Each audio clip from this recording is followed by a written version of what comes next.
பயப்படுற மாதிரி எதுவும் இல்லைல்ல? இப்போதைக்கு ட்ரீட்மெண்ட் போயிட்டு இருக்காமா. ஆனா டாக்டர் கன்ஃபார்மா எதுவும் சொல்லியா? என்னங்க இது? கொஞ்ச நாள் முன்னாடிதான் ரஞ்சிதா திட்டான்னு நீங்க விஷம் குடிச்சு சாக போனீங்க. இப்பதான் அத பத்தி பேசிட்டு இருந்தோம். அதுக்குள்ள அருணுக்கும் யாரோ விஷம் கொடுத்துட்டாங்கன்னு சொல்றீங்க. நம்ம குடும்பத்துக்கு மட்டும் ஏங்க அப்படி எல்லாம் நடக்குது? நம்ம யாருமே நிம்மதியா இருக்க முடியாதாங்க. எனக்கு ஒன்றும் புரியலம்மா. நம்ம எல்லாருக்குமே நேரம் சரியில்லைன்னு தான் நினைக்கிறேன். ரஞ்சிதாவும் அங்கதான் வேலை செய்யறா. இவ்வளவு பெரிய விஷயம் நடந்திருக்கு. அருண் உயிருக்கே ஆபத்துன்ற நிலைமை வந்திருக்கு. உனக்கு அவ எதுவும் போன் பண்ணி சொல்லியா? அவ எங்க எனக்கு போன் பண்ணி சொல்ல போறா? என்னதான் திட்டினாலும் கோவப்பட்டாலும் அவ வாழ்க்கைய நினைச்சு என் மனசு தாங்க அடிச்சுக்குது. ஆனா அவளுக்கு கூட பிறந்தவன் நினைப்பே வர மாட்டேங்குதுங்க. அக்கான்னு ஞாபகம் இருந்துச்சுன்னா இந்நேரம் எனக்கு ஒரு போன் பண்ணிருப்பால. அம்மா, உங்களுக்கு யாருங்க போன் பண்ணது? அருண் ஆபீஸ்ல எனக்கு தெரிஞ்சவர் ஒருத்தர் வேலை செய்யறாருமா. அவர்தான் எனக்கு தகவல் சொன்னார்.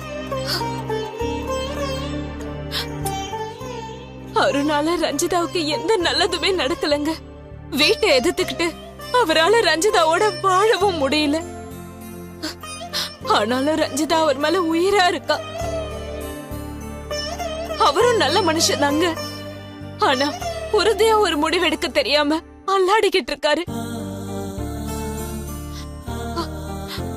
அவருக்கு எதுவும் ஆயிடக்கூடாதுங்க. அவர் நல்லபடியா பொழைச்சு வரணும். அவருக்கு ஏதாவது ஆயிடுச்சுன்னா அப்புறம் ரஞ்சிதாவால தாங்கவே முடியாதுங்க. அவன் பொழைச்சிட்டா நான் தாங்க மாட்டேன். அங்க அவன் சாகணும், இங்க நீ சாகணும். அப்பதானடி நானும் ரஞ்சிதாவும் ஒண்ணு சேர முடியும். என்னங்க இவ்ளோ யோசிக்கிறீங்க?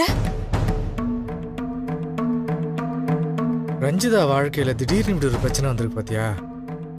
இந்த மாதிரி நேரத்துல நம்ம அவ கூட இருக்கிறது தான் சரியா இருக்கும். நம்ம பாட்டு ஊருக்கு கிளம்பி போயிட்டோன்னா அவ ரொம்ப தவிச்சு போயிடுவாமா. நாம இங்கே இருந்தா மட்டும் அவ நம்ம கிட்ட உதவி கேட்டுருவாளா? அவ கேட்கிறாளோ இல்லையோ, நம்ம இங்க இருக்கிறது அவளுக்கு மிகப்பெரிய பலம்மா. நம்ம இங்க இருந்தா ஆகணும். இனிமே நீ திருச்சி போறத பத்திலாம் பேசாத.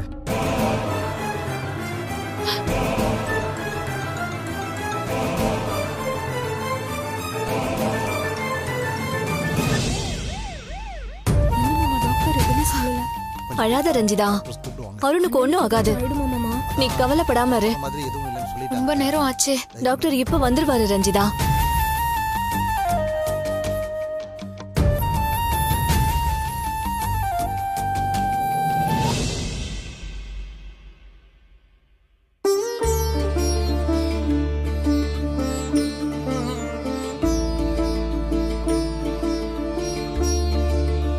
சார், பயப்படாதீங்க. நீங்க இப்ப ஹாஸ்பிட்டல்ல தான் இருக்கீங்க. உங்க வயித்துல இருக்கிறது எல்லாம் கிளீன் பண்ணியாச்சு. இனிமே எந்த பிரச்சனையும் இல்ல. சரிங்களா? இருங்க, நான் போய் டாக்டரை கூட்டிட்டு வரேன். பேஷண்ட் கண்ணு முழிச்சிட்டாரு. ஒவ்வொருத்தரா போய் பாருங்க. ஏய் நில்லடி. எங்க முந்திட்டு ஓடுற? அருணை பாக்குறதுக்கு உனக்கு என்னடி உரிமை இருக்கு? நான் அவரு பொண்டாட்டி. நான் தான் முதல்ல பாக்கணும். தள்ளி போங்க. ஏய் நில்லு. அம்மா வாங்கம்மா, நம்மள போய் பார்க்கலாம். இருங்க, நான் போய் பார்த்துட்டு வரேன். அருண், ரஞ்சிதா